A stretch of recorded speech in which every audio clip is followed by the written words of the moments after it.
My partner left me because I found out about his multiple affairs, and he told his new girlfriend that I was a psycho stalker, so I told everyone he's been faking his cancer. Posted by you/allspoony. My partner told me when we first got together that he had cancer and that if his operation didn't go well, it could be terminal. He said his treatments had also made him infertile, so imagine our shock and joy when we found out I was expecting at the start of 2024. We now have a beautiful 5-month-old daughter who is perfectly healthy and thriving, and he is in remission. My pregnancy was difficult and lonely because of all the intense treatments he went through while waiting for his operation. I did a lot on my own, knowing he desperately needed this to have the best chance possible of shrinking his tumor before having it removed so we could have a long, happy life together as a family. He is currently living with his mom while he is in recovery so that it takes the pressure off me caring for both him and our baby until he is well enough to move into our new home with us. He still comes to our house, and we go to his mom's all the time, so our baby isn't missing him. On Wednesdays, he has his daddy-daughter days, where it's just the two of them to make sure they are bonding well, and so he gets practice until he is well enough to care for her at home full-time, and give me a little break too. Last week, we had an attempted break-in at the house. I asked him to come over and stay here while I waited for the locks to be changed because I was scared, but he wouldn't. I was also talking to his mom, who accidentally let it slip that he wasn't home. Long story short, this is Reddit. I'm sure you can see where this is going. We argued for over 24 hours before my suspicions became too much, and I went to Facebook. It took me less than an hour to find the first two women. During my pregnancy, I was suspicious of a lot of things but put it all down to my hormones, as he would continuously tell me that I was paranoid and hurting him when I asked. One thing my paranoia just wouldn't let go of was his cancer and his treatments. I asked his mom about it, who told me he didn't have cancer but was receiving treatments. He has an autoimmune disease for which he receives transfusions. It's very serious but nowhere near terminal, and no operations were required. She also informed me he was in rehab, not the hospital. He was addicted to coke and was trying to recover for me and our baby. I never mentioned to him that I knew.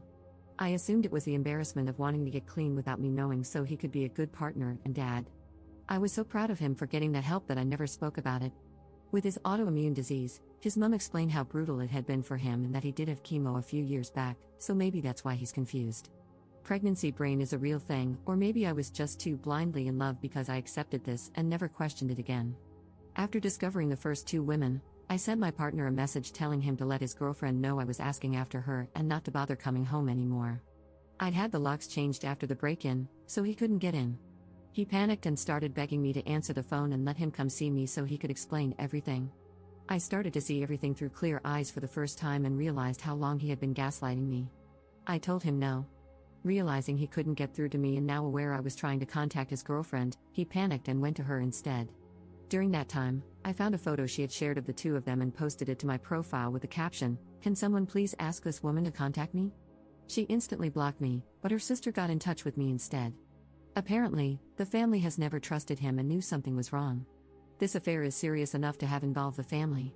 She says he has told her not to speak to me, claiming I'm a deranged stalker he slept with once years ago and that I've been hunting him down, trying to convince people my baby is his. I sent her a photo, the birth certificate, and a picture of us in the hospital together to show her sister before he could lie to her any further. During this time, I was also messaging another woman who was furious about what he had done and was helping me with all the information she knew. She told me he broke her heart by cheating on her, not even realizing he was cheating on me too. So far, I have the current timeline. Chemo in March?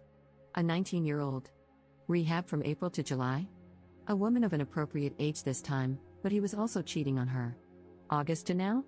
His 20-year-old girlfriend. I then found out that the emergency cancer medication he claimed he had to leave for in the middle of my labor was actually something else. While I was enduring 2 failed epidurals, screaming in agony and begging the doctors for help because I thought I was dying, while the emergency team rushed in to place extra monitors on our baby in distress, he found it such a turn on that he left to sleep with a 20-year-old, returning just in time to kiss me before I was taken for emergency surgery. This happened on Sunday. It is now Saturday of the following week. I made a post on Facebook calling out my partner for his actions, with photographs, medical notes, and evidence, asking people to leave me alone. I did this on Tuesday after 48 hours of no sleep, multiple calls to the crisis team, and a barrage of harassment from his friends and family, who now want to sue me for character defamation. If this were just a regular affair, I'd lick my wounds and move on.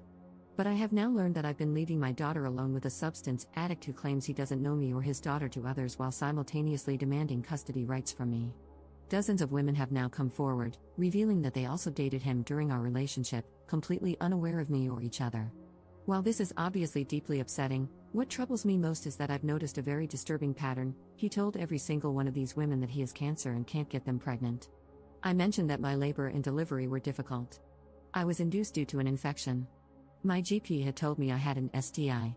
Although I accepted the treatment and agreed to induction, my love-struck pregnancy brain never fully accepted it as an STI until I went back this week and checked my hospital discharge notes. There it was, in big, bold letters, sensitive, partner STI. He has been telling women that he has cancer and can't get them pregnant, convincing them they don't need protection. This led to me contracting an STI, which nearly killed me and his daughter during labor, and he wasn't even there because he was with a young girl who also believes he has cancer. I decided to let everyone know that he, in fact, does not have cancer by using a screenshot of his mom's messages. All the women he has slept with need to make sure they take a pregnancy and STI test, as well as all his friends whom he has been guilting for years over his condition, and also social services and the police for sexual endangerment.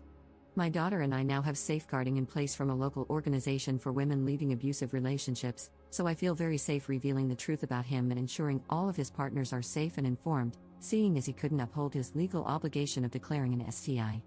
I guess his postpartum girlfriend will do it for him. I have also had contact from many of his old friends, band members, and ex-partners who have all given me testimonies to use for the police and as backup in case his mother does, in fact, try to sue me. This man has been lying and manipulating women for over 9 years. So far, everyone is now aware of his lies, and I am waiting for my in-person meeting with the police.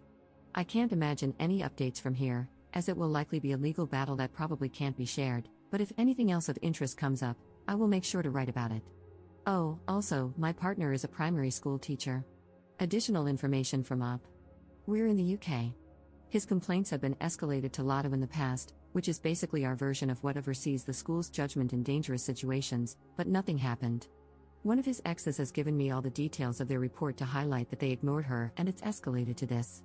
It's come to light this week that his ex-partners have been reporting him for years to no avail. His mum is on the school board, and her best friend is his head teacher. I'm hoping that, with the added involvement of social services this time and an investigation into child endangerment concerning our daughter, they can't sweep it under the carpet any longer. Relevant comments. Commenter. How does he manage his time? Like, is his superpower time management? A full-time job that requires extra hours, a baby, a girlfriend, a mother, and many lovers? Ops response. He would disappear from time to time and switch his phone off frequently. Not living together was a huge help for him. He would tell me he needed set days and times, as he could only work within routines for his recovery. Obviously, I can look back now and see that, really, he just needed to know which girl was where and when. I've been told by multiple people now that he often just wouldn't turn up to work because he was on a bender or at a woman's house. I was kept in the dark because his mum's best friend is the head teacher and would cover for him. Commenter 2. I feel like we need a full name and a link to his Facebook, or at the very least, to make sure he is on PrickAdvisor. Ops response. He deleted his Facebook after I made a post on there. He is the most convincing person you have ever met, but for the first time, someone proved him wrong by posting medical evidence, and he couldn't take it. I'm waiting for approval to join PrickAdvisor UK, and are we dating the same man northeast to warn all the other women I couldn't find myself. Update 1 day later. I spoke to the police this morning. There's nothing they can do unless they find the substances on his person at school, so nothing is stopping him from snorting a line before work as long as he doesn't take anything else with him. They implied that the loophole is catching him behind the wheel, and if someone reported him driving on substances, they could catch him that way. They confirmed that multiple reports and investigations had already begun before my report, so they're unable to share much information with me, even though the case involves me. However, they told me it's imperative that I apply for Clare's Law and have helped me with the application. It can take up to 10 days for my in-person meeting to provide my documents, and then several weeks for the information to be shared with me. Knowing what I already do, I feel sick that they stressed how important this application is. I can't believe that in a few weeks, he's going to discuss me even more when I receive his police records. My only silver lining is that once I have the police reports, along with my medical reports, he doesn't stand a chance in family court, and my girl and I will be free to restart our lives together. Also, a little note, I've been looking for family court advice in a mum support group and found out that, luckily, she's only 5 months old, and any name changes can be made before 6 months with just one parent's consent. The witnesses don't need to be his choice, so I'll be removing his surname and his grand's name from her middle name. She'll take my surname and won't have any more ties to his family. I just wanted to add an apology here as well. A lot of people have commented on my poor writing. I'm a new mom who was lacking sleep even before all this came to light. Everything I've written has basically been one big vent. I know I'm no novelist, but I still apologize if it's been difficult to read. Relevant comments. Commenter. OMG, Op, you are a queen. I'm so proud of your fierce determination to protect your baby, yourself, and other potential victims. All this, and you're a new mama. Lordy, you're a strong woman. Hope that guy's prick falls off, bloody jerk. Op's response. I don't know why this was the comment that finally opened the floodgates for me, but thank you. I think they're happy tears. I've spent the last few months building up our rundown little council house, managing to turn it into our dream home, all while caring for our little girl and giving more love and support to him and his family than I've ever given myself.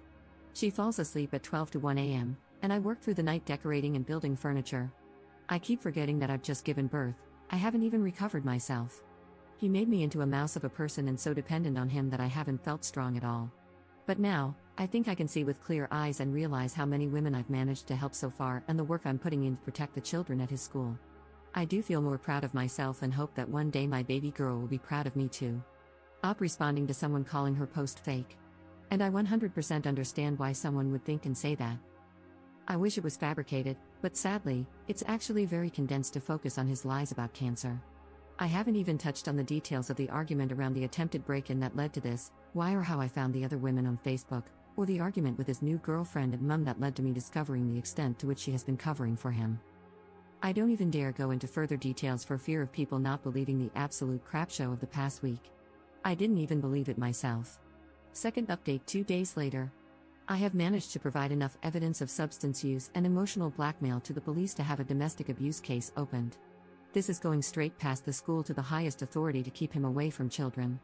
This is huge news and gives me such relief in knowing my child and others will be safe, but I still have that awful feeling of guilt for him. Just 2 weeks ago, we called each other bride and groom. I think it's going to take a while to grieve the person I thought I knew while dealing with the one I know now. I hope this is the point where he actually goes to rehab instead of lying about it and can find happiness and restart his life. I don't think I want to make any more updates now. I am unbelievably grateful for the kind words and advice, but I originally just wrote this to get my emotions out of my head to help me sleep better. Thank you all for helping and making my emotions feel validated in an absolutely insane situation. My little girl and I are going to be okay.